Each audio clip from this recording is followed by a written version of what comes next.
तो आज हम स्टार्ट कर रहे हैं अपनी ये केस स्टडी जो है एवरग्रीन ट्रेडर्स का बिजनेस। 1 अप्रैल 2017 से इस बिजनेस की शुरुआत हुई है। कैपिटल इंट्रोड्यूस किया है 2 लाख रुपए का और 1 लाख रुपए हमने बैंक में जमा करवाया। कोई लोन वगैरह नहीं है, ध्यान रखिएगा। बिना लोन का छोटा सा बिजनेस शुरू कर रहे हैं और इस बिजनेस की ट्रांजेक्शंस को स्लोली हम करेंगे टैली आरपी 9 में सॉल्व।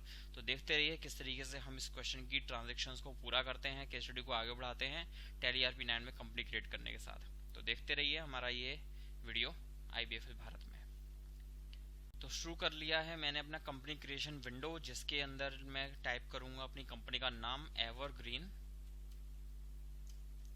ट्रेडर्स और दिल्ली में कंपनी मानते हैं और इसका जो बिजनेस शुरू हो रहा है वो हो रहा है 17 में। ठीक है, कंट्रोल ए से इस कंपनी को करवाते हैं एक्सेप्ट। और हमारी जो पहली ट्रांजैक्शन है वो है received cash as capital. Business में एवरग्रीन ट्रेडर्स के बिजनेस ओनर ने कैपिटल इन्वेस्ट की है, तो रिसीट वाउचर यानी कंपनी को वो रिसीट हो रही है। आप यहाँ पे लेजर बना लीजिए, capital account, okay. Under capital account उसको मैं डाल रहा हूँ, एक्सेप्ट करवा देते हैं। अमाउंट है कैपिटल का 2 लाख रुपीज इन कैश, ठीक है, फॉर कैपिटल इंट्रोड्यूस्ड, एक्सेप्ट करवा दिया है। दूसरी ट्रांजैक्शन में मैं आता हूँ जो कि 1 अप्रैल में ही है। Cash deposited in India bank, हमारे पास 2 लाख रुपए का कैश पड़ा हुआ है, जाके बैंक में जमा करवाए जाते हैं। F4 में प्रेस किया मैंने, यहाँ पे कैश हो जाएगा 1 लाख रुपए से कम और यहाँ पर हमने का लेजर बना लिया India bank. Under bank accounts और 1 लाख रुपए यहाँ पे मैंने बैंक में जमा करवाया। डिनोमिनेशन डाल सकते हैं फॉर अमाउंट डिपॉजिटेड, ठीक। नेक्स्ट ट्रांजैक्शन इज ऑफ 2 अप्रैल। 2 अप्रैल में भी तो हमारी 2 ही ट्रांजैक्शन हैं, इसमें हम परचेजेस कर रहे हैं। तो इसमें आप ध्यान रखिएगा, इन परचेजेस के अंदर हमारे पास कोई आइटम का डिस्क्रिप्शन नहीं दिया हुआ है, केवल वैल्यू दी हुई है, परचेजेस कितना वैल्यू का किया गया। तो इसमें बहुत ही सिंपल परचेजेस हमें करनी है। आप चाहें तो उसको वाउचर मोड में भी कर सकते हैं, चाहे तो इसको इनवॉइस मोड में भी कर सकते हैं, ठीक है। इनवॉइस मोड के अंदर आपको थोड़ी सी प्रॉब्लम आएगी क्योंकि आइटम का डिस्क्रिप्शन वो मांगेगा जो कि हमारे पास देने के लिए नहीं होगा। तो आप एक काम कर सकते हैं, इसको आप परचेजेस वाउचर मोड में ही डालना। F9 में आ जाइए और यहाँ पे कर लीजिए कंट्रोल वी। कंट्रोल वी के अंदर हमें क्रेडिट में क्या करना होगा, हमारी जो परचेजेस है वो किससे हो रही है, चार्ल्स एंड कंपनी से। और ध्यान रखें क्रेडिट और डेबिट वाले मोड में जब मैं परचेजेस करूंगा तो परचेजेस होता है हमारा डेबिट नेचर का। तो पहले हम यहाँ पे लिखेंगे पार्टी का नाम जो कि है चार्ल्स एंड कंपनी, ठीक है। चार्ल्स एंड कंपनी जो कि होगी हमारी सनरी क्रेडिटर, ठीक है। और यहाँ पे आपको सीधा अमाउंट डालना है 75,300 रुपीज। न्यू रेफरेंस बिल हमें दिया हुआ है PUR परचेज अप्रैल 12, ठीक है। तो आपको बिल नंबर जरूर डालना है जैसा आपको दिया हुआ है। और इधर आप लेजर बना लीजिए परचेजेस का अंडर परचेजेस अकाउंट, ठीक है। आइटम डिस्क्रिप्शन पूछ रहा है लेकिन क्योंकि हमें नहीं दिया हुआ इसलिए हम इसको स्किप कर देंगे एंटर प्रेस करके, राइट।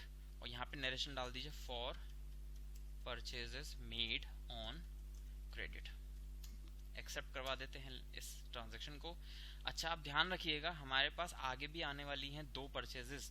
तो मैं आपको एक नया फीचर दिखा देता हूँ। पहले मैं आपको दिखा देता हूँ कि हमारा जो DD यानी कि गेटवे ऑफ टैली से डिस्प्ले और डे बुक मैं ओपन करता हूँ। 2 अप्रैल में मेरी एक परचेज हो गई है, एक और परचेज है, केवल पार्टी का नाम बदला हुआ है, बिल नंबर बदला हुआ है, अमाउंट बदला हुआ है। तो मैं यहाँ से इसी एंट्री को डुप्लीकेट बना देता हूँ। मुझे बार बार DR में क्या लें, CR में क्या लें, इसका कंफ्यूजन भी खत्म हो जाएगा। तो आप यहाँ पे कर दीजिए Alt+2, ठीक है। Alt+2 जब आप करेंगे तो यहाँ पर आप देख रहे हैं अकाउंटिंग वाउचर क्रिएशन डुप्लीकेशन, यानी कि आपकी जो एंट्री है ना वो डुप्लीकेट हो गई है। डुप्लीकेट यानी कि अब आपको यहाँ पर कुछ भी नहीं करना है, बस आप चार्ल्स एंड कंपनी के बजाय यहाँ पे नया लेजर बना लीजिए जो कि है जेम्स एंड कंपनी, ठीक है। ये आपका है सनरी क्रेडिटर, इसको कर लीजिए यस, ठीक है।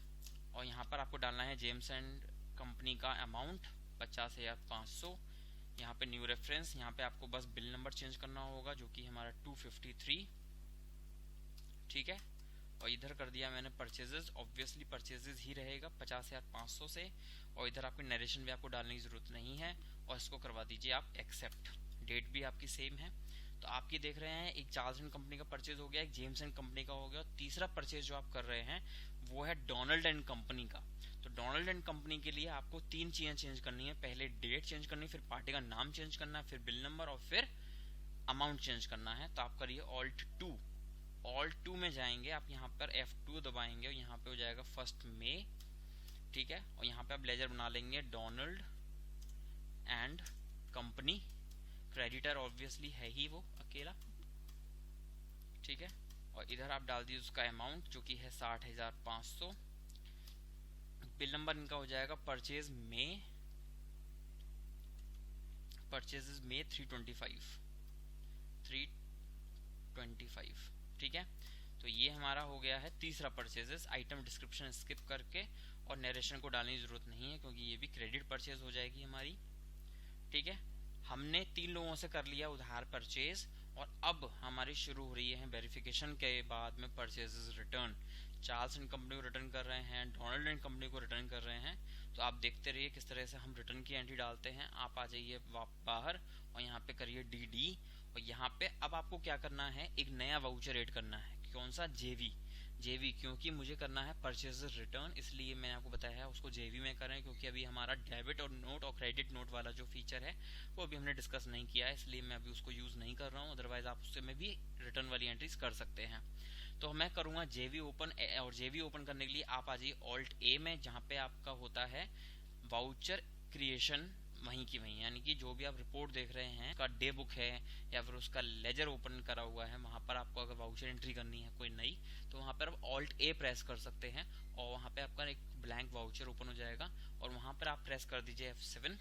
यहाँ पे खुल जाएगा आपका जर्नल वाउचर यानी कि जेवी, और जेवी में अब मुझको करनी है एंट्री परचेजेस रिटर्न की। तो आप आ जाइए ऑल्ट C बना लीजिए लेजर परचेजेस रिटर्न का,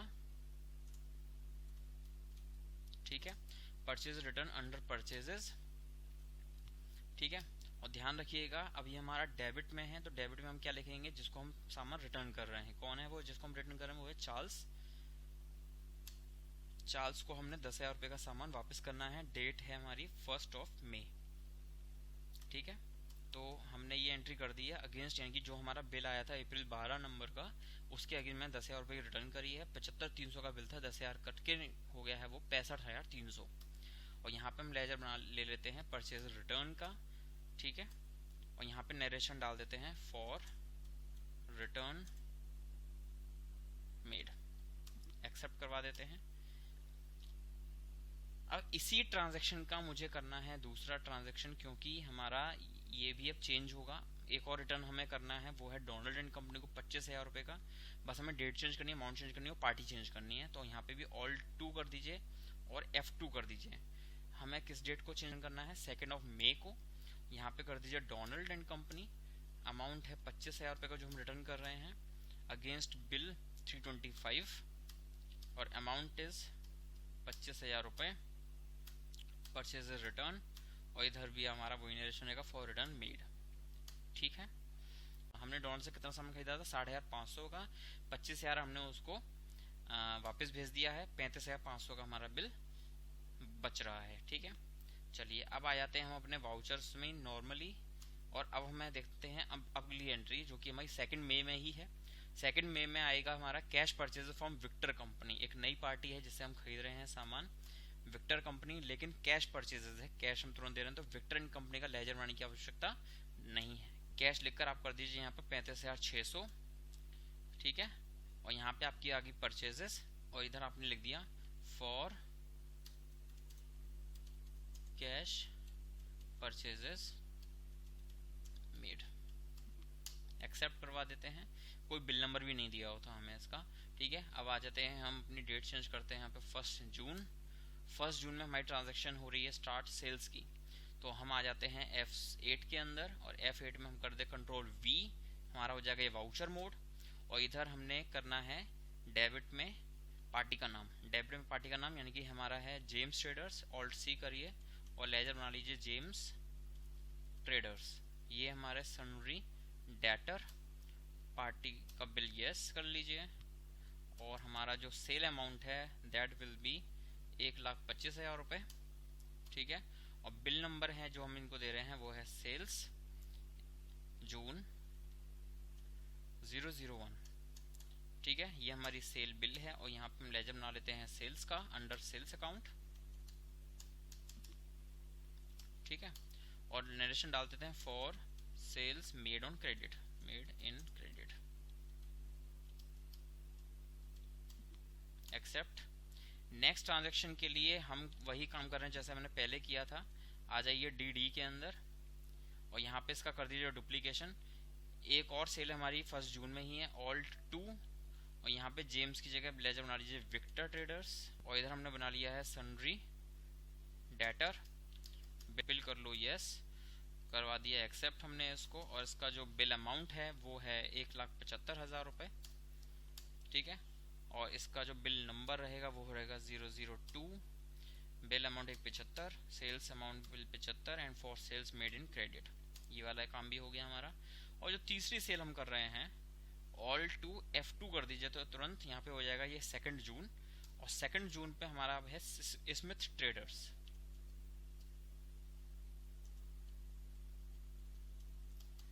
स्मिथ ट्रेडर्स भी डेटर हैं हमारे,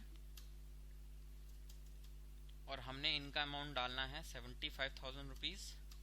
नया बिल बन रहा है, बिल नंबर है इनका 003, amount 75,000, sales made in credit. तो देख सकते हैं हम डुप्लीकेशन की वजह से हमें नरेशन में टाइम वेस्ट नहीं करना पड़ रहा, और यहाँ पर हमारी डायरेक्टली एंट्री भी हो जाती है। ठीक है, अब आप आ जाइए एक और सेल हमें करनी है, ऑल्ट ए कर दीजिए। 2 जून में भी वो एंट्री हो रही है, और वो एंट्री है हमारी कैश सेल्स की। तो कैश सेल्स पे आप कैश ले लीजिए डेबिट में, और कैश सेल का अमाउंट है हमारा 1 लाख रुपीज़। ठीक है, वैसे तो हमें बिल लिखने की जरूरत होती नहीं है, बिल हम लिखना चाहें अगर तो हम रेफरेंस नंबर में बिल नंबर डाल सकते हैं, जो कि होगा हमारा सेल्स जून 004, सेल्स जून 004। ये अमाउंट है हमारा 1 लाख रुपए का, जहाँ पे हमने सेल्स ले लिया है। ये अमाउंट होगा हमारा 1 लाख रुपए का, सेल्स हमने ले लिया है। अमाउंट हमें स्टॉक आइटम्स हमें डालने नहीं है, तो डायरेक्टली हमने क्या किया, इसको एंट्री डाली, नरेशन इसको चेंज कर दीजिए फॉर कैश लिखकर, कर दीजिए एक्सेप्ट। नेक्स्ट ट्रांजेक्शन में हमको करना है सेल्स रिटर्न, डेट है हमारी 1 जुलाई, तो यहाँ पे कर दीजिए 1.7। ठीक है, सेल्स रिटर्न करना है, इसलिए आप आ जाइए F7 JV में, और सेल्स रिटर्न क्योंकि सेल्स हमेशा क्रेडिट में करते हैं और डेबिट में लिखेंगे हम सेल्स रिटर्न, तो एक लेजर बना लेते हैं सेल्स रिटर्न का अंडर सेल्स। और सेल्स रिटर्न जो हम कर रहे हैं वो हो रहा है विक्टर ट्रेडर्स को, विक्टर ट्रेडर्स हमको सेल्स रिटर्न कर रहा है 25,000 रुपये का। ठीक है, हमने लेजर ले लिया विक्टर ट्रेडर्स का 1,75,000 में से 25,000 वापस 1,50,000 का ही उसका बिल रह गया है। ठीक है, और फॉर सेल्स रिटर्न मेड, ये हो गया हमारी sales return. Next is Smith traders, यहाँ पे हमने एंट्री कर ली है DD कर लीजिए 1 जुलाई का। एक और रिटर्न हम कर रहे हैं, इसी डेबिट में ले लीजिए sales return, amount of sales return is 15,000 रुपये। इधर ले लीजिए स्मिथ ट्रेडर्स, और इनका जो जिस बिल के अगेंस्ट हम कर रहे हैं वो है 003, और यहाँ पे हम नरेशन कर दीजिए कॉपी सेल्स रिटर्न मेड, और नाम डालना चाहे नाम भी डाल सकते हैं, sales return made from Smith traders, accept करवा देते हैं। आगे की एंट्रीज में सिंपल एंट्रीज हैं हमारी, जस्ट चेंज द डेट, 2 जुलाई में फर्नीचर परचेज कर रहे हैं, तो आ जाइए आप पेमेंट वाउचर के अंदर, और यहाँ पे आप लेजर बना लीजिए फर्नीचर का, क्योंकि फर्नीचर बिजनेस के लिए होता है फिक्स असेट, इसलिए हम उसको पेमेंट वाउचर में करेंगे और फिक्स असेट में डालेंगे।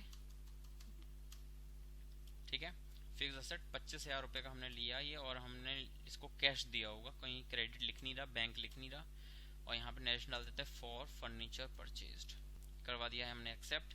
नेक्स्ट में हमने सेम डेट को ही सैलरी भी दी है स्टाफ को 50,000 रुपये, तो एक लेजर बना लीजिए सैलरीज। ठीक है, अंडर इनडायरेक्ट एक्सपेंसेस।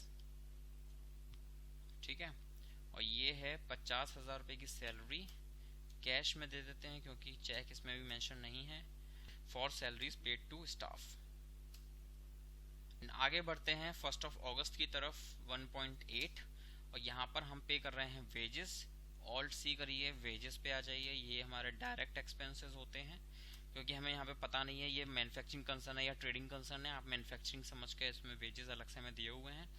वेजेस डाल दीजिए, अमाउंट इज 30,000 रुपीज़। ये भी हमने कैश में डाल दिया है। नरेशन डालते हैं फॉर सैलरीज की जगह पर वेजेस और स्टाफ की जगह पर लेबर। एक्सेप्ट करवा दिया है। आगे की एंट्री में हमने रेंट पे किया लैंडलॉर्ड को। ऑल्ट सी करके रेंट का लेजर बनाइए। रेंट इनडायरेक्ट एक्सपेंस, ठीक है। रेंट है हमारा 25,000 रुपये का।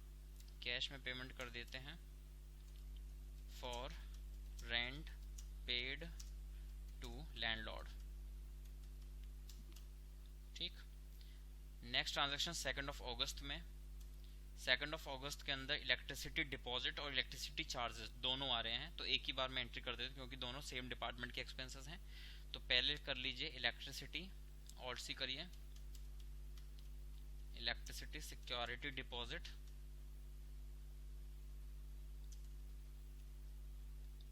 Under deposit assets. ये अमाउंट है 10,000 रुपये का। दूसरा डीआर हम करेंगे इलेक्ट्रिसिटी एक्सपेंसेस या इलेक्ट्रिसिटी चार्जेस भी बना सकते हैं आप। एक्सपेंसेस कर दीजिए। ये एक्सपेंस आ जाएंगे आपके 12,000 रुपये और ये अमाउंट आप डाल देंगे कैश के अंदर और नरेशन डाल दीजिए for electricity department payments done.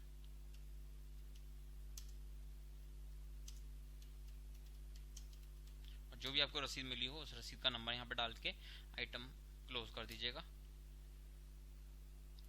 Next transaction के अंदर है हमारा 1 सितंबर 1.9 और यहाँ पर हमने स्टेशनरी परचेज की है। Purchase stationery item from Wilson company. देखिए ₹2,000 रुपये लिख रहे हैं लेकिन लिख नहीं रहा कैश में, हम बस यहाँ पे लिख देंगे 2,000 रुपये की स्टेशनरी खरीदी है, तो पेमेंट नहीं कर रहे हैं, क्रेडिट एंट्री बनानी है, तो आप डाल दीजिए इसको जेवी के अंदर। और डेट है हमारी 1 सितंबर और यहाँ पे अब हम लेजर बना लेंगे प्रिंटिंग एंड स्टेशनरी का और अमाउंट डाल देंगे 2,000 रुपये। विल्सन कंपनी को हमने इसमें क्रेडिट में लिखना है क्योंकि हम इनसे उधार में स्टेशनरी परचेज कर रहे हैं। न्यू रेफरेंस में ले लेंगे क्योंकि बिल मिला होगा और इसका नरेशन डाल देते हैं फॉर स्टेशनरी परचेज्ड और इसको कर देते हैं एक्सेप्ट।